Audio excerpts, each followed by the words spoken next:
Hey, it's Samantha Hartley of the Profitable Joyful Consulting Podcast. And this season, we're talking about consulting insights.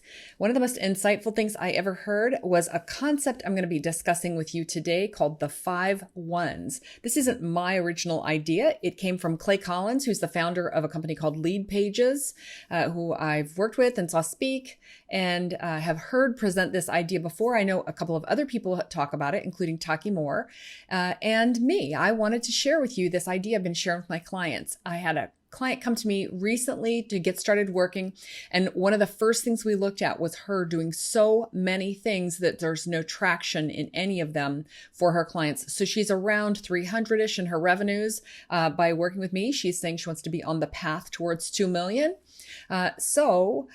This is a way of focusing your work so that you more quickly ascend up to $1 million and $2 million a year in your business. Now, if you hear that and say, I don't need to make $1 million, I just want you to know that's one of my pet peeves, that sentence, I don't need to make $1 million.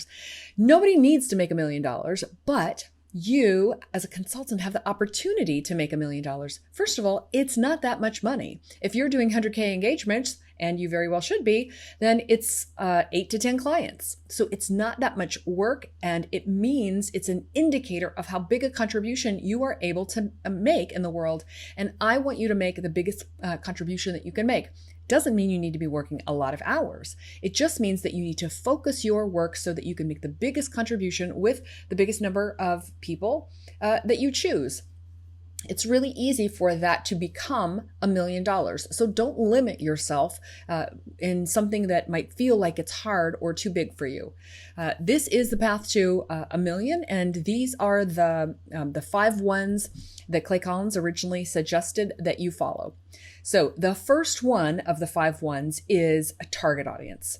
So too many consultants are focusing on like whoever will work with them. So I'm sure you've heard this said before when somebody says, well, we work with coaches, consultants, experts, authors, speakers, like, and et cetera, like how many more possible audiences could there be?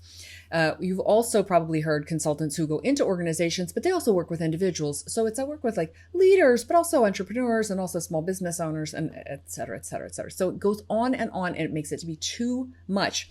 When you're not focused on a single target audience, you're spending too much time on marketing because you've got to reach them all, and your message is diluted because there's so many of them. People hear the message and they think, oh, them and me too, and who else? So if you can really hone down your target audience to a single one, I love to do this as a perfect client profile and then extrapolate from them. Who's the client that you've worked with, who you had the best experience with, what they got from you and was exactly what they needed, and you were able to contribute your gifts. So who is that? If you were going to describe them, how would you describe them? What would they be? And that gives you an idea of how you can hone this down to a single target audience. This is one of the first things I do with my clients is say, stop targeting everybody and target who you really love and want to work with. So why don't we do that? Because we're afraid. I'm afraid if I focus too much, I'm going to leave somebody out. You have got to trust that exactly who you're supposed to be working with, there's plenty of them. There's so many of them that if you were to actually focus and be specific, you would have more clients than you could handle. Okay, so that is the first of the 1s. The second of the 1s is one offer. Again, this is a case where I have had people come to me and say, I do coaching, consulting, I do leadership training, presentation skills, team building. Like I could go on and run out of fingers. Don't do all the things. Choose the thing, the offer where you get the biggest bang for your clients and market that thing. Every time I present this to someone, they go in resistance and they're like, what if I stop doing all that stuff, then I'm going to lose all these clients because I've done all these different things for all of these different clients. Okay. Realistically speaking, the first thing I want you to do is what I just said with target audience. I want you to figure out who you worked with, that exactly what you did for them is exactly what you should be doing all the time. And then, so that's the thing, that's the offer. Were the other things, is it possible to bundle them into this offer, or are they just things that you should not do in general? So plenty of times there are things that you're doing because somebody asked you to do it and you're like, I could do that, but it's not like the center of my gifts. All that stuff you have to cut out. Focus on the thing that you were born to do, that is your essential gift. Focus on that thing. And if there are other things that you do, you can do those once you're in the door, but market the one offer. Talk about the one offer. This is the way that you get away from doing 20 million different things. People will go to my website and they'll say, oh, what about your mastermind program? How come I can't just there's no buy button for that? I'm like, you can't just buy it. So when you're putting things onto your website, market the one offer. This is the entry level thing, the thing that will get them to work with you. So many times consultants will have this laundry list of 12 different things that you can do as to get in the door. If you're doing that, here's the problem, is that they see there's these 12 different things. And instead of thinking, oh, here's this menu and I'm going to choose from it, they think, I don't know what this person does.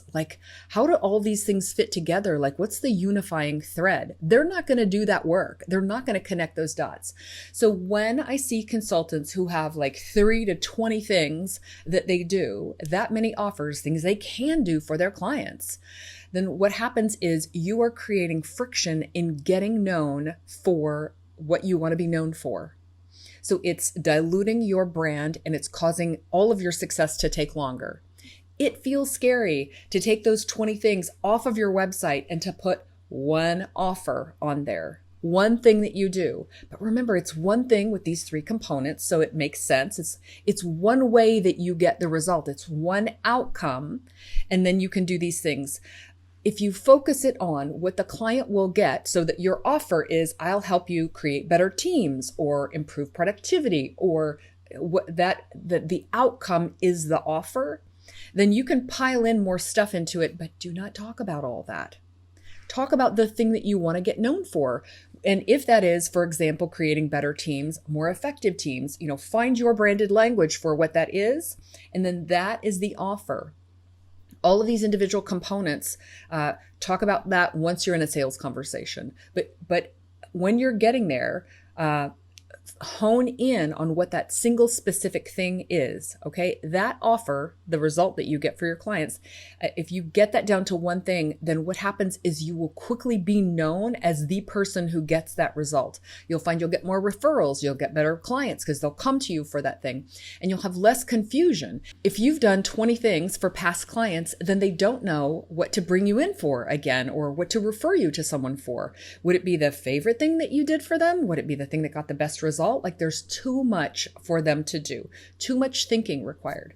When you have one offer, you are known for that to your audience more quickly. And guess what? In the future, you can expand. But for now, just the one offer. So we've talked about one audience, one offer. Those are the first 2 ones. The third one, this is a little complicated. It's conversion mechanism, conversion tool. How do you take people from a prospect to a client?